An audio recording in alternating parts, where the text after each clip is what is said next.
since we can't really do roll call yet, we have two board members who've been elected this time. So I'd like to take this opportunity to swear in Jim and Sophie. If you want to, we'll do it all together if you don't mind. Okay. Yeah. Okay. Raise your hand. Okay. Okay, ready? I swear that I will support the Constitution of the state of Idaho And the and the laws and ordinances of the state of Idaho, Ada County, and and Boise City, Idaho. That I will bear true faith and allegiance to the same. That I will take the obligations without reservation. That I will faithfully discharge the duties of the office to which I have been appointed.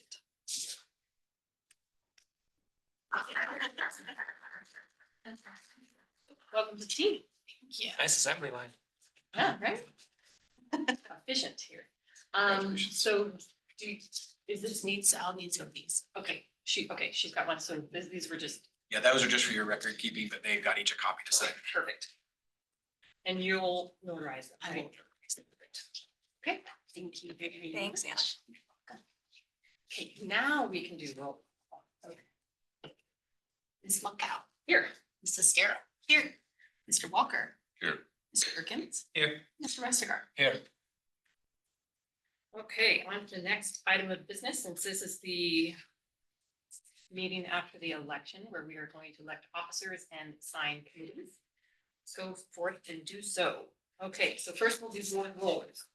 Do I have a nomination for board chair? I nominate you. Second. Okay. all those Thank in- you. I don't know why I froze, but thank you. Okay, all those in favor? Aye. Any opposed?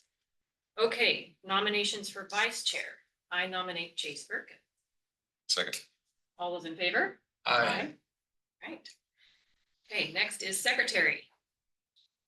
Is there any nominations? Who wants to do it? Who wants to do it? I nominate Tim. Second.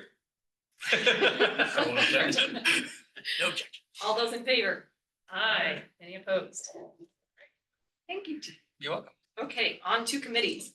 First, we'll do the marketing and communications committee. I nominate Sophie Sestero. Second. All those in favor? Aye. Any opposed? Okay, next is the finance and audit committee.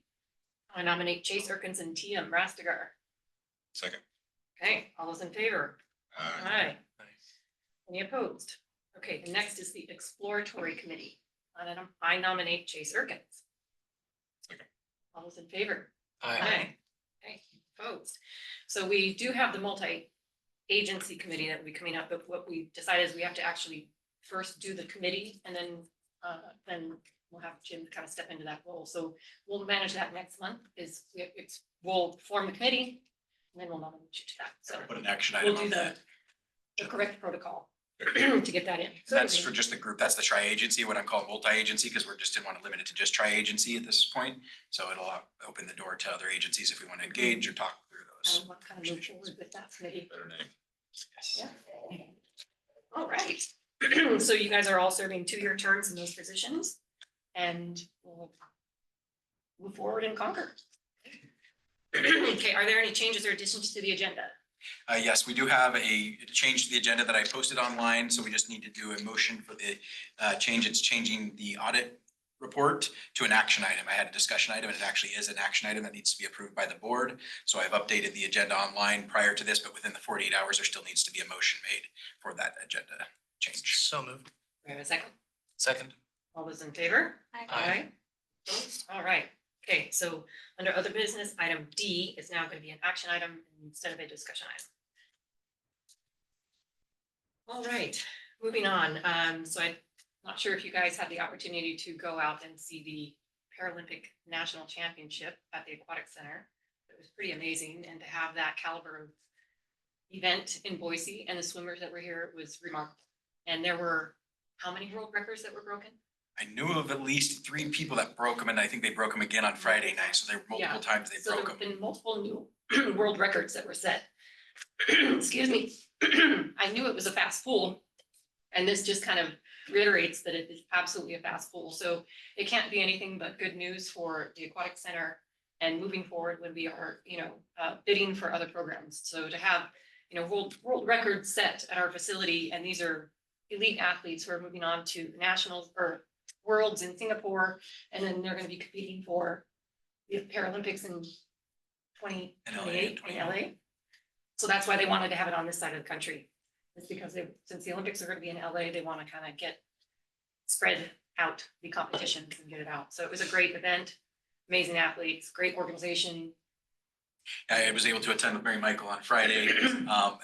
We got a chance to welcome the group, so I got to go up and explain kind of who I am and what the district has done as part of the private-public partnership and helping build that facility, and then just welcome the swimmers and wish them the best. We had 3 local competitors, or 2 swimmers that were local and a coach that was local, so we got a chance to recognize them. They got a nice round of applause from the group. It was just really fun, and then they had me kind of do my best start the swim meet and kind of wish all those swimmers best of luck. So I got to really start on my sports broadcasting career as well. And the Olympic organizing committee, right? The Yes. Paralympics said that the city was just really rolling out the red carpet. And they really felt welcomed, and it was a great event to have here. So kudos to Visit Boise for bringing them in, and the Aquatic Center for putting on a great event. So rah, and let's get more of those in. So great time. Okay, on to approval of the minutes for May 2025. A motion to approve? Do I have a second? Second. All those in favor? Aye. Any opposed? Okay, minutes are approved. And on to the monthly activity and financial report. Cody? Madam Chair, members of the board, congratulations to the new director, Sophie Sestero, and back on the board again, Jen. Congratulations on your electorate victory.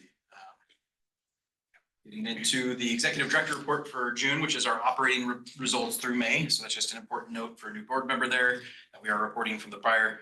As we just spoke about, the 2025 U.S. Paralympic Swimming National Championships was an outstanding event to go attend. I know Madam Chair got a chance to go welcome them at a reception on Thursday night, and then myself and Mary Michael got to go over to the swim meet itself and watch Friday night. And swimming happened. Really cool atmosphere, as we mentioned, but the building looked outstanding with the clings on the windows. I think it gave also the operator, ICA, some ideas on how that they could kind of brand the building a little differently, because USA Swimming does such an amazing job of all their branding, and the building just looked spectacular as I walked up to it. So it was a great event and well-run event as well. We had the ECO 2025 conference from Cellcore Biosciences returned, and that's one of our largest revenue generating events that we have ever had. And so that came back again, and that helped our month. So when we get into financials, keep that in mind. And then I want to recognize Chase Erkins, our board member, who was recognized for 2025 IBR Accomplished Under 40 honoree. So congratulations to Chase.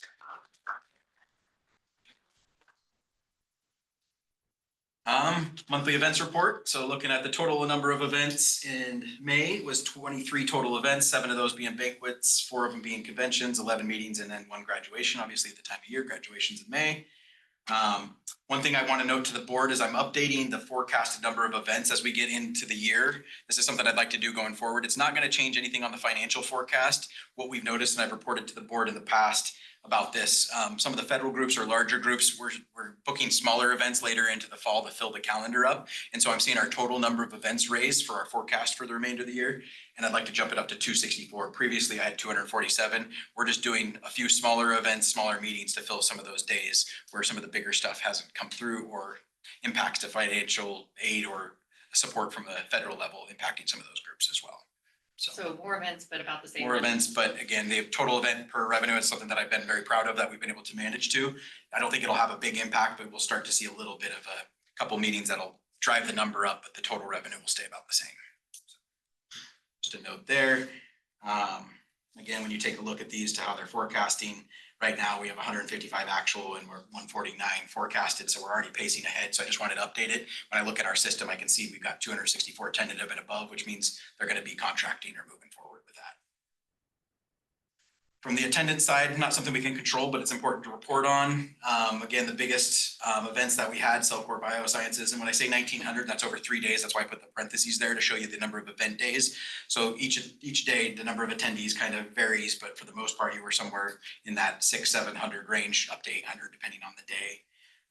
Pacific Northwest 2025 sectional conference, 1,750. U of I commencement, again, on a 1 day, 1,700. And the Nostalgia Con over a 2 day was just a new event, 1,500 people. So what's that? Yeah. That's a great question. It is, I feel like we could have all attended. I'm gonna let Julie answer. It reminds me of like anything from the eighties and nineties that you would be nostalgic about. That Yeah, there's a lot of like early 2000s or like action figures and just people had like voice characters from early cartoons that were popular in 2000s. So just a bunch of that type It's of. like probably A 20 lot of years or booths and older. stuff, like a trade show kind of set up with people, like people were signing autographs that were, you know, voice people in the early 2000s. I think it was a Little lot. collectibles, figurines from that era. There was a line outside the door at first. I mean, they have a following. So. They really liked it. I think they talked about maybe back, so. So yeah, it was a cool event. First time that we had it, they were very happy with the facility. And then obviously the Eagle Gate graduation, 900 people helped drive that total. A little bit under forecast, but as you'll see there, we really outperformed forecast in March. So we're probably pacing about where our attendance goals are for the year. Again, into guest satisfaction, we're sitting at a 4.88, which is a 4.9 rating when it rounds it up. And again, haven't got any other threes. We had two that were reported on over the past 2 months. Looked into those and we've taken action on, but most of it price sensitive is one of the things that I've mentioned to the board. Another one was a restroom kind of cleanliness issue. But overall, at 66 responses, that's up 14 from the prior month. So we're pacing about the exact same as we are from total events to how many people respond to those in the survey side. From the market strategy, the sales team has been busy. Convention site visits, and we've mentioned about what our retention rate when we get a group out here, somewhere in the 80 to 90 percentile. So again, we had 7 of those in May, representing 13,000 plus potential future room nights. So that's a good sign that we were getting them on site, that we tend to book them, and getting that many out is a good sign for our future. The DC client event co-hosted with Visit Boise, held at the Freeman offices, had 14 clients, and I know Alia and Visit Boise team really did a great job in putting that event together in DC. So thank you for those efforts. Again, you'll see the goals, but this next slide really shows you where those goals fall in line. The orange one is our year to date there, and that purple one is the prior year to date. So when you're looking at future booked economic impact, we're outpacing where we were last year. And with the green box being the goal, we're 6 months through, so we're over halfway through. So we're pacing well to hit that goal and outperform it. Same thing goes for the future booked revenue. The orange is higher than the prior year on that purple one, and then well ahead of halfway through for that. So we're going to continue to look at goals as we get into the budget season for next year, but these look like that we're going to hit these pretty easily. And then when you get into future booked room nights, this is one that I'm very happy to see. We're continuing to outpace last year as well, and pacing to goal very well on that. Couple operational updates, and I know next month we're going to get an operational update. It'll be a biannual update from Julie Rising, our Assistant Executive Director. But we promoted internally, and we're very proud of internal promotions, but Tessa Isles from our Operations Supervisor to Operations Coordinator. And that helps basically make sure from the event managers and everything that comes out from the BEOs to happen down to the department level, they're capturing all of those details and making sure that the team is executing on them at a coordinated level. So each department has one of these coordinator positions, and since we've added it, we've seen nothing but huge benefits come of the execution on the event side. Cellcore Bioscience, as I mentioned, one of our largest revenue generating events just in tech. As far as AV goes, it was 173,000 just in AV and technical stuff alone. So great show from that perspective. And then just kind of going right into the food and beverage, we did the Boise State Auction Gala, which we're proud to get that one back since 2019, the first time that we've had it back since 2019. They've been going over to Stuckwell, and I think they've just outgrown that space. And then also Cellcore from food and beverage side was 134,000 just in food and beverage revenue. So you can see that was a great revenue generating event. It uses many of our services, all of our in-house services. So our team was very, very busy that week. Wanted to highlight this because this is the slide I presented last month that had an error on it. So I gave myself 3 little notes right there, or 3 little highlights to point out. That was showed a 9 instead of a 4. But where we were at, this is last month's April revenues all put in there so you guys can see what it actually was. We were pacing just about 50,000 shy, so 49.5 thousand behind budget on a $5 million year. So I have not sandbagged this year by any means. But at the end of the day, we are getting very, very close to budget. So when I go to the next slide, we're about 3,000 and some change shy of $1 million month. But when you update that, we outperformed budget by about 6,000. So that 43.5 or that 49 went to 43.5. So we did outperform by about $6,000, but we were $6,000 to budget from this. And so Julie's kind of shaking her head at me when she sees these come through, because I think I got more lucky than I did good, but the forecasting that we've got is working very, very well. And so very proud of that. Well, I have to say thank you for, working on getting budgeting and, dialing it in, because I know that's something in the past that the board has really wanted. Yep. hone in is. If there's is variances, I'll accurate. speak to those variances, but my Yeah. plan is to give you guys as board members an accurate budget. I know that in times it's easy to kind of under promise and over deliver in certain budget signs, and I know Pat had admitted that he was a little bit of a sandbagger in that way. I learned from that, but I also believe that this makes our managers have decisions on a way that when they see their financial statements come out on a monthly basis, they can take action a little quicker and things will jump out because we do have some nice tools in there, whether it's coloring of the certain percentage being off, it'll change it to red or green or orange based on if it's good or bad and kind of those percentages. So those things are much more usable when you're getting down to a true management budget, which we're doing now, so.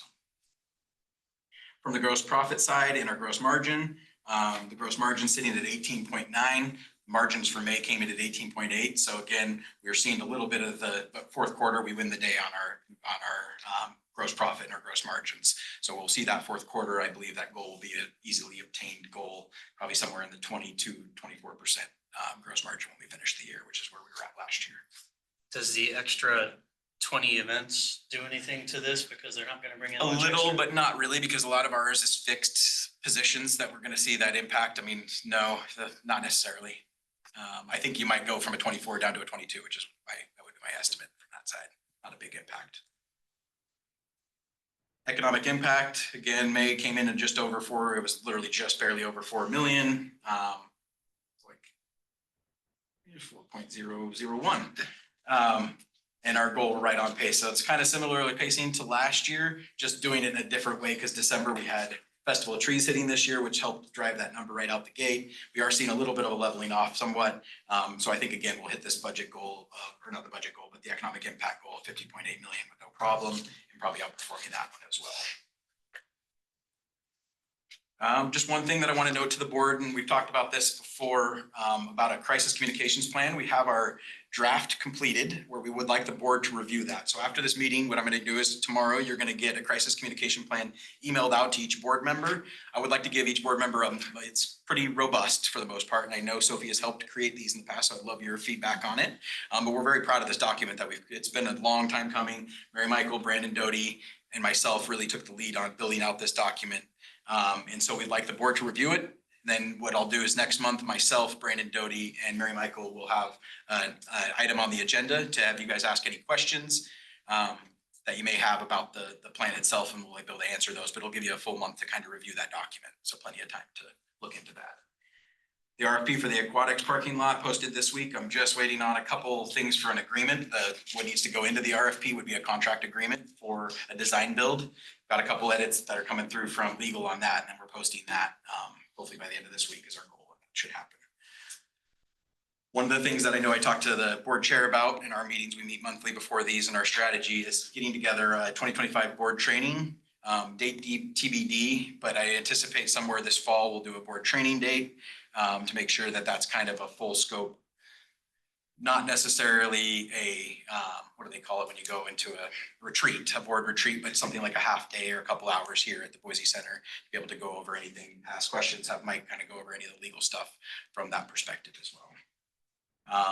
Like to do a district strategic plan update, and that one would be timed out with our feasibility study. So the goal would be is to have Johnson Consulting finish up that feasibility study at the end of July, early August, come to the board and the August meeting, report the findings. September, talk to Kristen about doing possibly a stakeholder engagement meeting. When I say stakeholder, public engagement, letting the public know this is what we have as far as the findings from the report. Here's what it's telling us. Ask the public to come and give us their opinions and feedback, and then go into that September board meeting with a potential update to the strategic plan. I know in the past we've used, it was Connie Miller. So the board has a couple people that they've used over the history that I've been here. So I know of several people that can do that work. If you guys liked Connie, there's an opportunity to re-engage there, but I'll be talking to board chair about that process going forward. But getting our strategic plan updated, we haven't updated it since 22. And with the new data from the feasibility study, this would be a great time to kind of update the strategic plan, point me as the executive director and your employee in the direction that I need to go as far as looking at future projects and the exploratory committee into continuing to look at what options are most feasible. Small Business of the Year and Chamber Excellence Award finalist. We were a finalist for the Jim Moore Lifetime Achievement Award. Kristen came to that lunch, our team came. Unfortunately, we did not win, but it did go to a very deserving recipient. The finalists were all very, very deserving. It was us, Enterprise Car Rental, and then the Morrison Center. was the winner of that. So Morrison Center ended up winning it. We're very proud of them, and it was a great event put on by the chamber. Something here, and I remember Chase making a note last month or made a comment last month that was the first time we'd really seen that lodging room revenues were down. These are the total revenues that we get from the STR report. So this isn't the state tax collection revenue. So I want to kind of highlight that to a new board member here. So when I say May's room revenues were 20.7, that's not for the district. That's the total revenues that come out of the STR report for what they call group one or set one inside of that report, which is most of the Boise hotels and a few of the others that are within the district boundaries as best as possible. That again, 2 months in a row, we're starting to see revenues down. That's the first time I've seen that since 2022, where you've had 2 months in a row where revenues were down. Same kind of story here. The last 2 months, if you look at that orange bar in 25, this is the demand, those being down. So it is something that the sales team, and I know that Visit Boise is paying close attention to, and our sales team, because there might be an opportunity to re-engage with the hotels. When you see a softening like this in multiple months, they tend to look at it too as an opportunity to possibly open up some more room blocks, group rate type business as well. So we're hopeful there, but at the end of the day, one of the things I want to highlight is this is starting to get busy. So I'm just going to go ahead and drop over. The orange is the 2025. On that top line is your average daily rate. And where we're sitting at for May, looking at the average daily rate for May is 153.5. And then your occupancies is this orange line here. They're almost sitting right on top of each other. That's why I'm dropping that orange line to be a little bolder over the top of the faded lines, so you can see it, because otherwise they just start to merge over the top of each other. But we're pacing very similar to last May. I anticipate June, you're going to see that purple line, that orange line follow the purple line more than the green line. And that's because of several things happening, from the Paralympics event to Far West Soccer, a lot of stuff happening all over the valley. And Visit Boise has been a big part of helping drive that occupancy up in June from their efforts. So very appreciative of them. Any questions on any of this information here? And this is really just stepping back at a full year. You can kind of see where things were all the way back to 2016 as far as occupancies were at a record high at the time at 74.5, but ADRs were some of the lowest.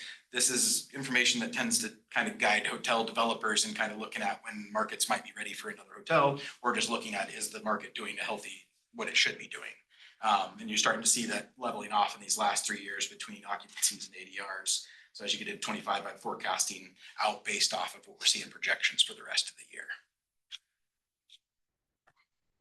Any questions from the board and new board member in particular? Anything that you guys have a question about? When's the new AC element coming on? June of 24. Yeah, it might be a month or two before that, but I'm hearing moving dates, but what's 26 of 26 June. So let's a say. year So out, about a year out. about a year. Yeah, I've heard spring, summer. So Yeah. You know how construction goes, right? they did a topping off ceremony. I know that we had a board member attend, or a couple board members attend, so appreciate that. No, it's going to be a great piece of, 296 rooms. yes.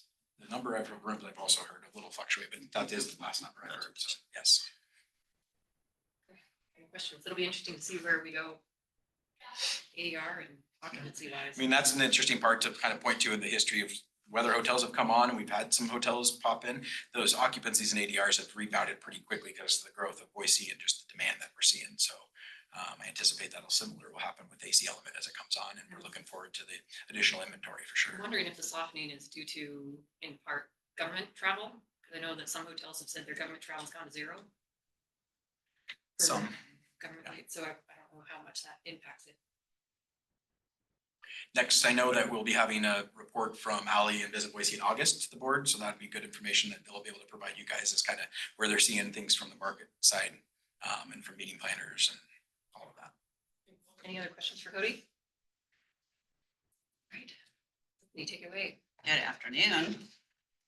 Okay, here's the financial overview for Boise Center District and the Aquatics. This is just for edification, this is year to date. So revenues for Boise Center year to date currently sit at 5.9. Expenses at 9.5. We are currently $249,000 better than what we have budgeted for Boise Center. So that's really nice to see. District, we're at 5.4. With expenses at 215,000. Obviously, the district is currently outpacing the budget by $860,000, so that's really well. I'll just quickly highlight with the new board member as well. There's been some question on prior board meetings about this number versus the number I report. I report on operational revenue specifically. So last month we were 6,000 over in operational revenue. This is all Boise Center revenue, which also includes things like the Grove Plaza revenue for the rental, we have a contract with City of Boise, so we get additional revenue from that. So when I'm reporting off of my numbers on the first parts of the slides, those are specifically operational revenues. This is overall Boise Center revenue. What makes up those revenues? You see here in this graph, the room sales, other revenue, as he mentioned, Grove Plaza, beverage revenue, food revenue, and the AV. Centers continues to pay for our shortcomings in a couple of the budget areas where we've had AVs everything's looking very similar to last year. So when you look at it from the blue and the orange, especially on AV and food and beverage, they're almost exactly level. That beverage is outperforming and kind of meeting some of those losses on the room sales or other revenue side, so. Drinking. They're still drinking. Yeah. We're trying to figure out why. I was like 100,000 over and it didn't make sense to me. We thought it was gonna be a year of juice and mocktails and it hasn't been, so. Hotel tax collections for May were 899,000. We are 537,000 above budget revenues for the fiscal year. A lot of that's in the last 2 months alone. There were some makeups, yeah, there were. There were some makeups with regards to that report, so, yeah. Transfers, Cody's sprung an extra worksheet in here for me, so I was out. But this is the slide that you have been seeing, and I wanted to show you guys the Woo, numbers look at behind that. this slide. so for May, we had our capital transfers, the district transferred into Boise Center $185,176. Cody thought that it was important to show just the previous years and where things are at.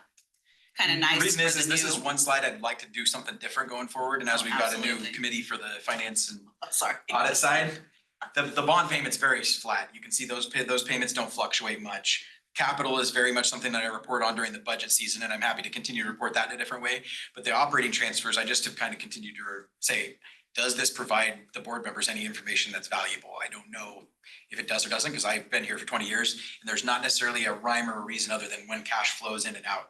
When we have to subsidize heavier, and that could be capital projects, that could just mean the type of month we've got going. If we have a slower month and we're carrying that many people is what we do in December, some of those months. So that's where you'll start seeing those variances in the operating transfers, but I wanted you to be able to see the numbers behind the scenes of kind of where it's at, because going all the way back to November of 23, that was, those negative numbers have been in there, and that was Anne Marie under the prior director of finance. We see, if you go back even prior to 23, you see negative numbers in there. It just fluctuates. What I will say, and I'll let you speak to it, the next is the management of the cash.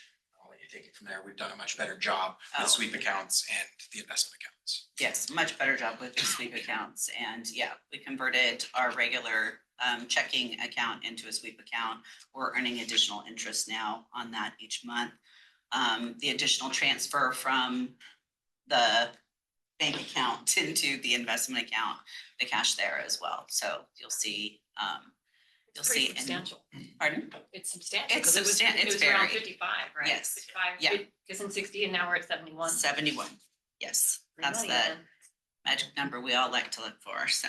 And as we revamp these slides for the next year, there are some ideas that I have that I'd like to incorporate from the bank balances, and you guys seeing the sweep account interest from those as well.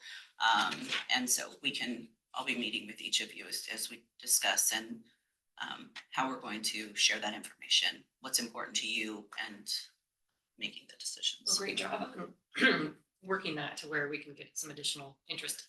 Oh, thank you. Great yeah. job. Thanks. District cash position, this is where we sit currently, we're at over 34. It says cash, but that it's not necessarily correct. It's all of our assets. The cash available for projects at this time is 28,143,000. So Just shy of that 30 million by the fiscal year end, but I think we'll hit it. I think so too. Yeah. We're at on tax revenue collection. Any questions? Sophie, are your eyes glazed over? You done? Just really glad that I didn't get You joined the elected marketing for the, committee? yeah, exactly, marketing committee, we don't have graphs that pretty. Oh, you're missing out, you're missing out. Well, just wait, we have the audit coming up next. Can't even wait. Just 1 second. Any questions? Okay, with that, I entertain a motion to approve. So moved. Do I have a Second. Okay, all those in favor? Aye. Opposed? All right. Financial, monthly activity and financial reports approved. On to other business. Audit, if you would mind. And you should all have copies in front of you. Yes, you should find a copy. And this is the signed off final issued version. Published. Published. Bounded. Yeah. Yeah, Stephanie's right. The treasury report boring, you're gonna love audit.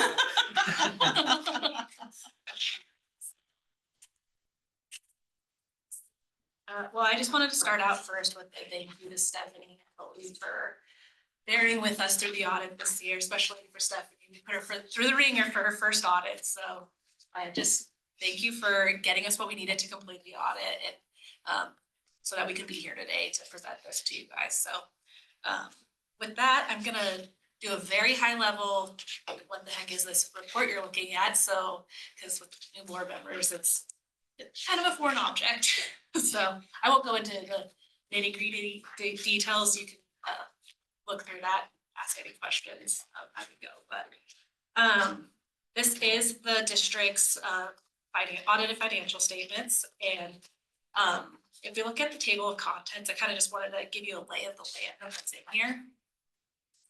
So the opening letter and the management's discussion and analysis, those are two items in here that are fully prepared by Cody and Stephanie and it's supposed to be more of a user-friendly way of understanding what is in here. So it's a narrative that goes through and kind of talks about what you're gonna see in like the balance sheets and the income statements and explain why there were changes from year to year. So it's supposed to be user-friendly. If it is, that's questionable to me, but that is the point of those. So just wanted to throw that out there. If you're new to this, maybe start there. The other area that's the big part of this is those basic financial statements section. And there's kind of two parts to it. There's the statement of net position and statement of activities. And these two reports represent the district as a whole, taking into account everything from the government part of it, of collecting taxes or receiving taxes, not really collecting. And then the operational side of what's going on inside the Boise Center and at the aquatics center. So that's what those two statements are doing. And then the rest of the statements are kind of individualized towards different funds that this district has. So there's the general fund, the Boise Center fund, and the aquatics fund. And so they each have their own separate financial statements as well. All of these statements we give audit opinions on. And so we go through it and audit every single thing in there pretty much and do more detailed audit procedures on some areas than others, just depending on the risk. So general idea there. The last part of the financial statements are those required supplementary information. Government accounting principles require that a general fund budget to actual is included with the financial statements. So that is required supplementary information. And then there's another supplementary information, which is, I think you guys, or whoever was on the board past, enjoyed, for lack of a better word, to see a budget to actual for the Boise Center Fund. So that is also included in these financial statements. So it's not required, it's just in there for fun. So kind of the lay of the land on there. The other things in here are our audit results, and I'll go through those in detail here in a second. But one thing I did want to point out as far as the financial statements go. Is that on for you guys? We go to page 16, I think, for you, to say statement of net position at the top. And this is that overall balance sheet for the district.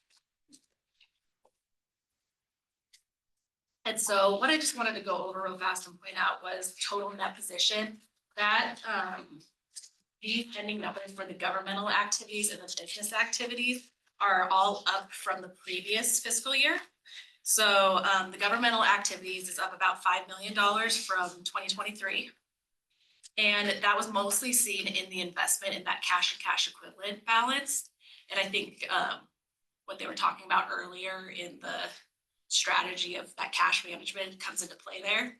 So that's good to see that that $5 million net position increase happened as of 2024. And then in the business type activities, the overall amount was up about 1.4 million. And that was kind of off of two things. There was a little bit better operational activity income coming in from what goes on at the center during the year, but also as the district pays down the finance purchase as the years go on, that will also help boost that position number each year. So just something to keep in mind when you're looking at these, that's kind of what you want to look at is that ending net position and seeing that unrestricted number, especially being in a positive position. You really want that. And that's a really healthy number to see for you guys. So even if you look at some other governments in the valley and pull up their financial statement, that unrestricted number might be negative some years. So just something to, be proud of when you look at it. So, but that's the very high level financial statements. I won't go into too much more detail about them, but if you have any questions about how these work, you can reach out to me or even the partner who's not here today. We have no issues answering questions. So with that, I'm going to jump into the audit results. So on page 1 is our independent auditor's report. And this is where we give our audit opinion. And it's the very first paragraph section there. And in the second paragraph of opinions, it says, in our opinion, the accompanying financial statements referred to above present fairly in all material respects. So what does that mean? It means you are getting an unmodified opinion on these financial statements, which is the good opinion. This is what you want. So in auditor term, this is a clean opinion. And so the rest of this letter that goes on for a couple pages just goes about talking about what is management's responsibility for these financial statements versus ours as auditors. And it talks about those other statements. We talked about the required supplementary information and why that's in here. So, but I figured you guys would want to know what the important part of this is, and that's that first paragraph about the opinion. So this is a good opinion. This is the one you want. Any questions on that piece of it before I go into our next letter?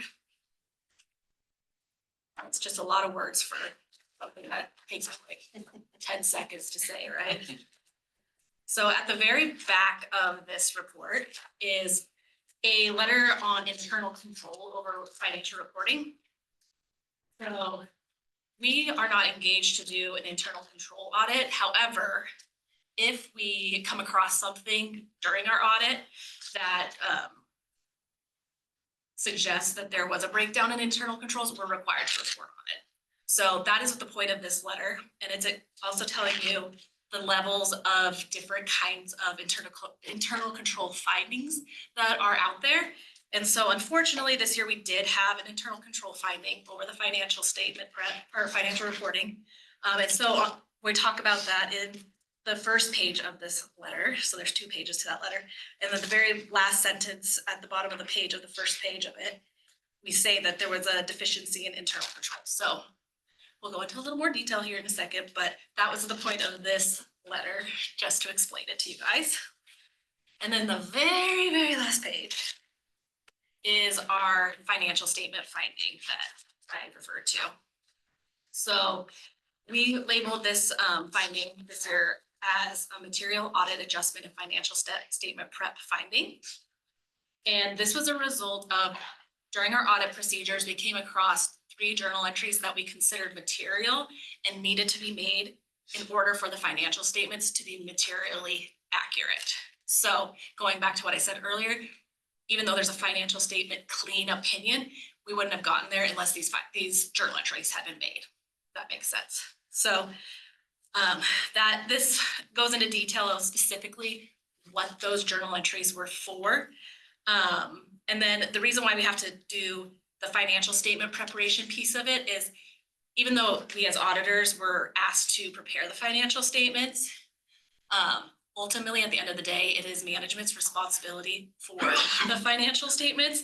So basically, we're only gonna be able to prepare financial statements as good as they're gonna be for what we get. So unfortunately, because of the material dollar amounts that were involved, we had to loop in that financial statement prep finding with this as well. So it's all one finding together, but unfortunately, yeah, we had to report a finding this year.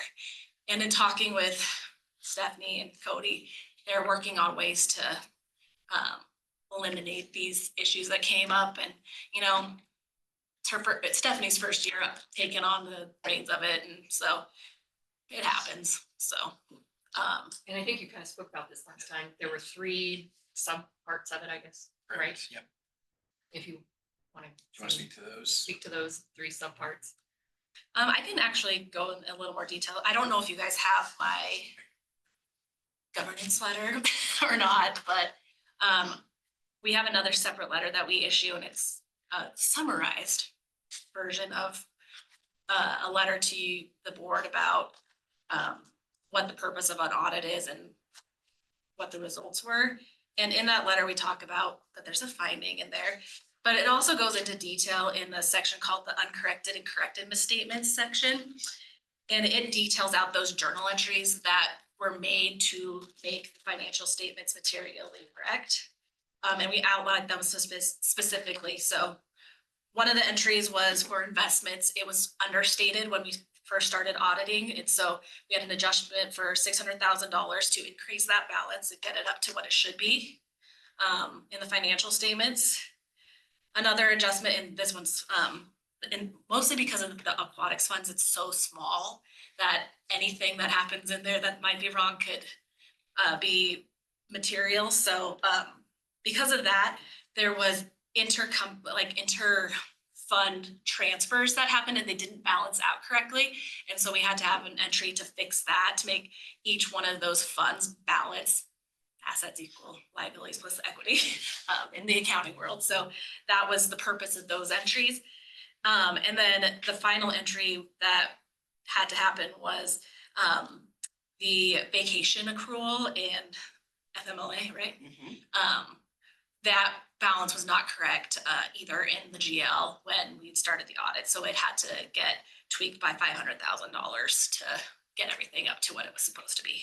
So those were the specific entries. And so because they were made, financial statements now are materially correct.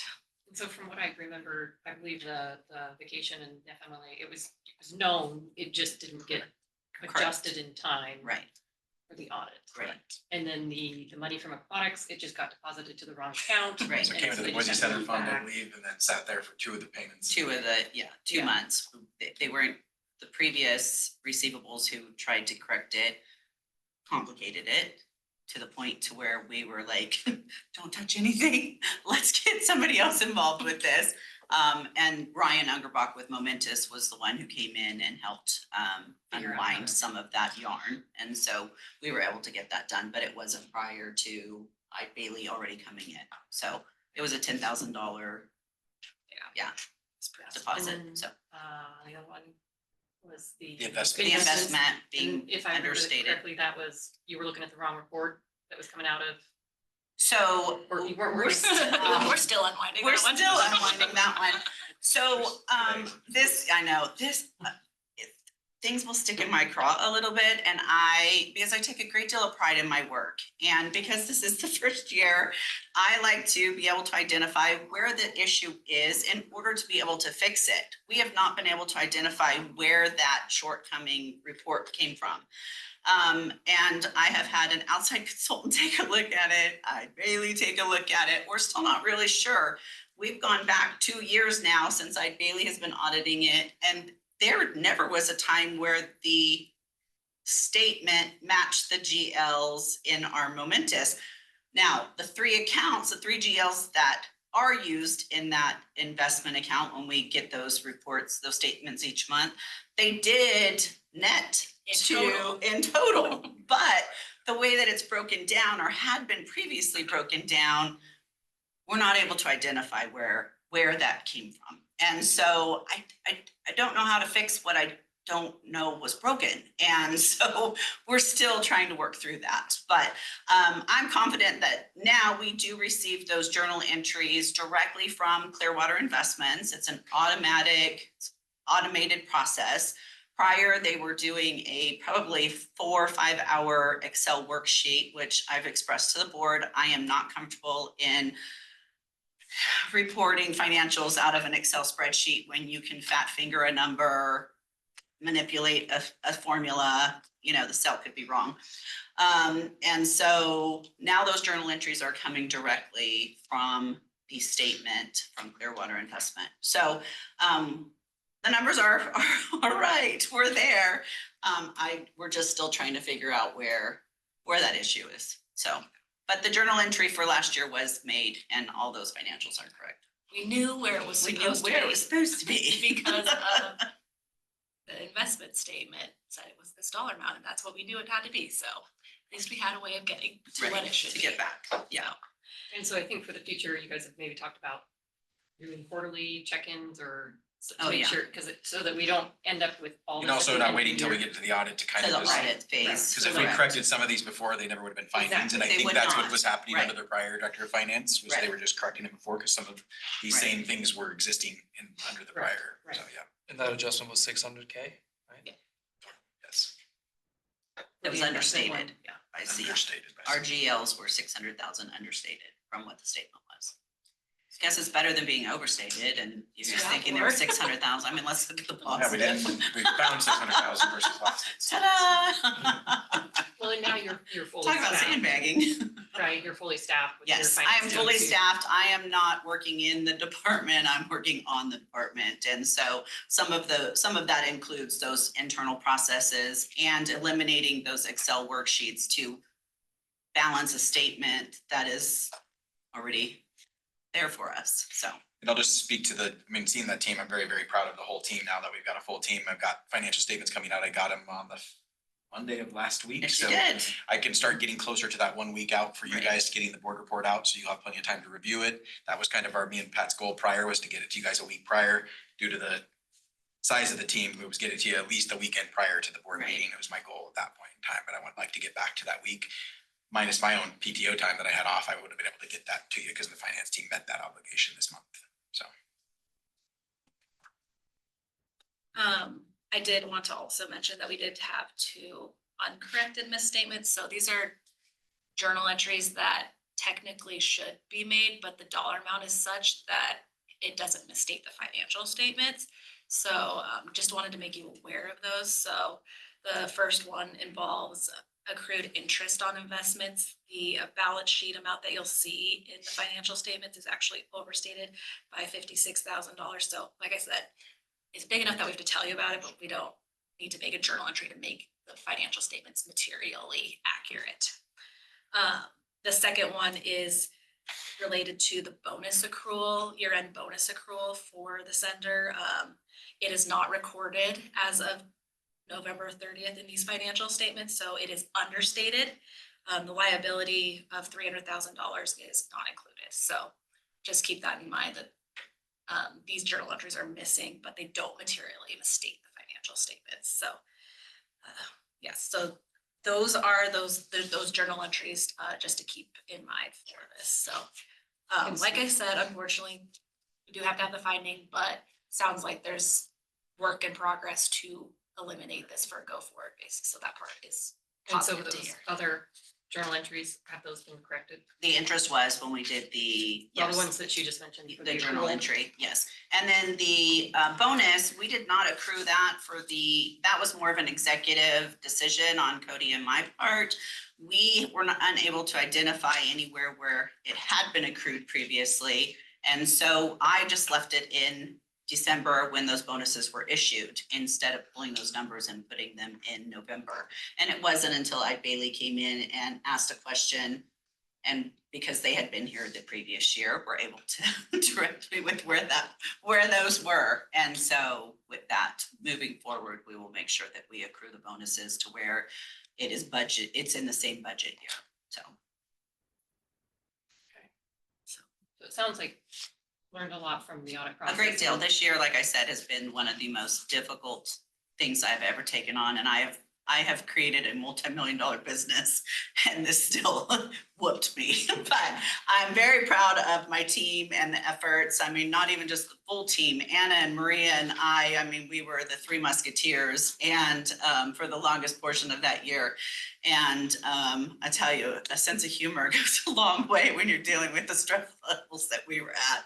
So it has also been the most rewarding thing that I've ever done. And so I'm very proud of this year, and it's nice to be able to have, moving forward, a full year that will be my own versus, you know, taking half of somebody else's work and unwinding it to get, you know, good results. So.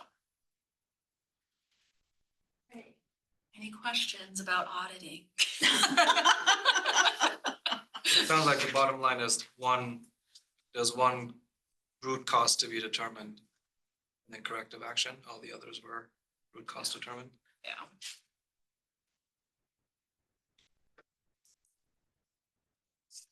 Questions? Well, I'd like to thank you and Lee. You guys have been amazing in getting me through the first one. So I appreciate it, your patience. And then the nice thing was having you guys here the previous year, you guys were able to help, you know, navigate some of that. So I really appreciate your guys' patience in getting me through it. So thank you. Yeah, just recognize their efforts and the Yeah. team's efforts on this whole process, but I think again, second full year as an executive director, second or year in a new director of finance role, I think that we're gonna be humming along this year and future years, so excited. So look forward to working with you again next year. And this is all signed and done by the deadline, May 31st. Yeah, we have an obligation for it to be completed by May 31st, and that's a Zions Bank obligation for the financing of the Boise Center East Side. Okay. And all that was So we submitted. got that thing, Yep. so. So, well, good. Do you need a motion on that? To We'll accept need to the accept audit. the audit. Okay, I'd entertain a motion to accept the 2024 audit report. So moved. I have a second. Second. Okay, all those in favor? Aye. Any opposed? All right, thank you for your efforts, appreciate it. All right, Cody, you got the next two things, market feasibility study and the crisis communication. And I spoke about both of these in my presentation, so they'll be pretty brief. Market feasibility study is going extremely well. Johnson Consulting continues to impress me at every step of the way. They've been meeting with every stakeholder, and that, when I truly say every stakeholder, I mean some of them twice and some of them the leadership, some of them their teams.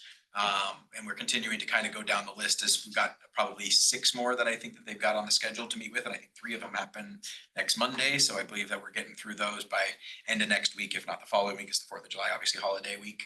But we'll be wrapping those up, and then really it's their data, all compiling the data, but they haven't asked for anything else since we've turned over the financial statements and everything, and they're actually very impressed from what we turned over. So I'm very happy with whatever the team gave them from the finance side, because they're getting all of their information from that.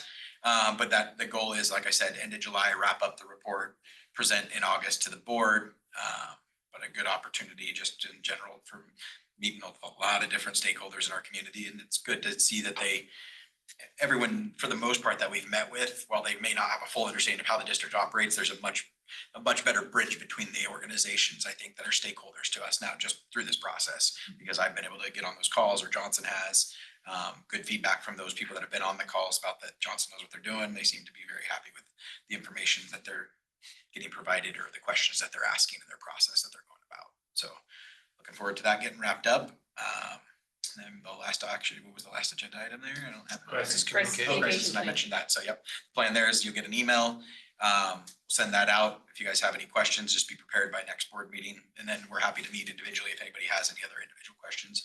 There's some things in nature and that are topics inside there that I don't want to see any discussion when I send out an email happening, because I don't want to create a quorum inside of an email. So just keep in mind, bring those questions to the board meeting or ask them individually. So that way there's not discussion happening in that email that I send out to the And I board believe- members. Correct me if I'm wrong, this is not going to be a public document, this is not considered a public document, the crisis communication plan, because of the sensitive nature of the information in it, There's is that right? Cody and I talked about this, there's a public records exception for it, so. Yeah, there's some components where if like exiting strategies and things like that, bad actors could use against you. So there's, those type of documents are protected from public record requests. But at the end of the day, I don't want to make it seem like there's a bunch of stuff in this document that isn't that way.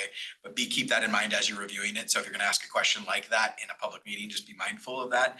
That would be some of the stuff that we may not want to get into the specifics of, but I can't imagine you guys asking that level of question. If But there's an active shooter, where do they exit? We don't want to answer that. no, I mean, mean, that's these are just things that information. people have So- used to create more havoc with getting those plans in their hands, and then they know what people are going to do when things are going wrong, and then they try to use them against them. So And keep that in mind when you get it in your inbox.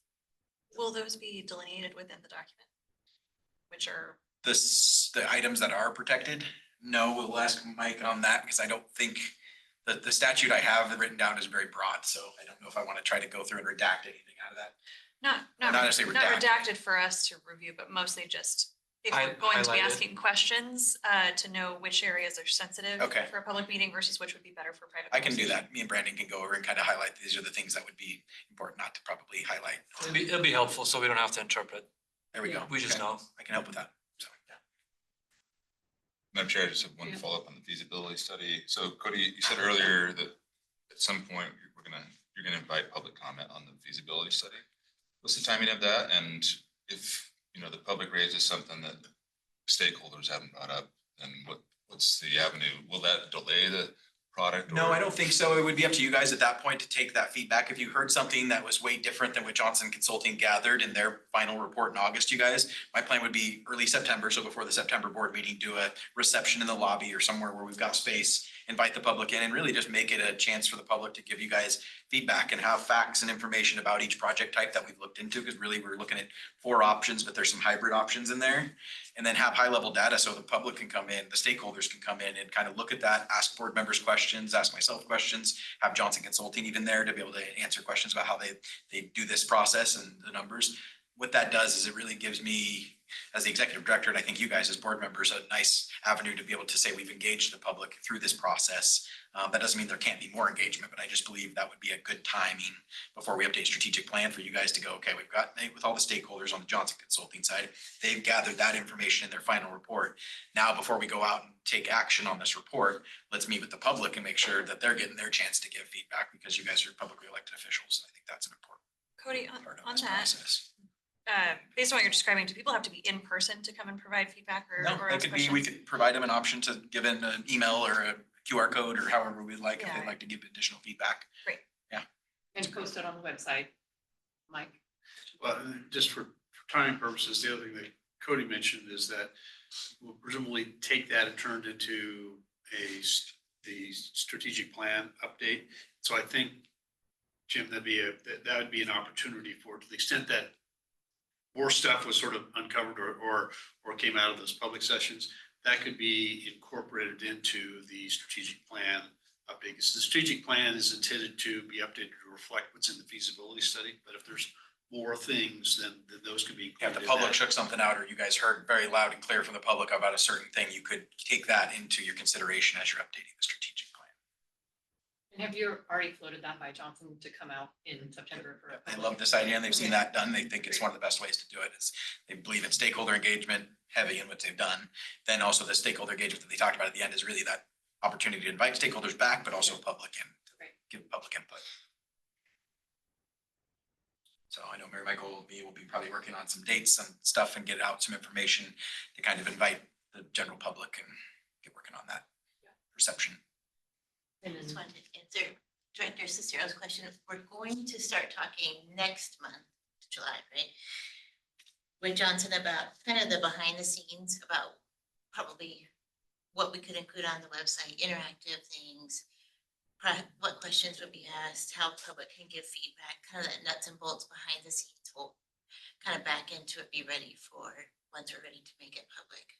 But technically, it won't be public until it's presented to the board, so I think that's the 3rd week of August, so we have a little bit of time there, so. That's great. My goal is just to make sure that we can get, from an accessibility standpoint, from equal access. Availability, yeah. Availability, making sure that we're reaching people in spaces where they're already spending time, whether that's working with Visit Boise, working with media to make sure that that opportunity for feedback is broad. Awesome, yeah. And part of it is determining what feedback is desired at this point, Right. what feedback is desired, and then explaining clearly the district's next steps, which would be the feasibility study and then. Because that strategic plan where to me is what is gonna guide me, we approve budget in October. So if there's anything we wanted to do as far as getting ready for a potential project, getting some more consulting, designs, any of that stuff, I would just want to put that Re-engaging Pine Street Group. Pine Street or- Group is kind of on hold. When this gets done, if we wanted to reengage about potential designs and looking at land usages and all of that, that's where they kind of have a specialty in. They did that for Seattle, so yeah. Thanks, Mayor Michael. It's gonna be probably a pretty meaty, it's gonna be a meaty document, right? Correct. It's gonna be a meaty fall, right? Because if that strategic plan is the conclusion of Correct. a recommendation, I guess what we're gonna do. And the board approves the budget in October, but again, if there was something weird that we bought, at that point, we could adjust the budget if we had to mid-year if we really wanted to, but at the end of the day, I'd prefer to know as best as possible when I get into the October budget that If I've we're got. gonna tackle anything in the next budget year.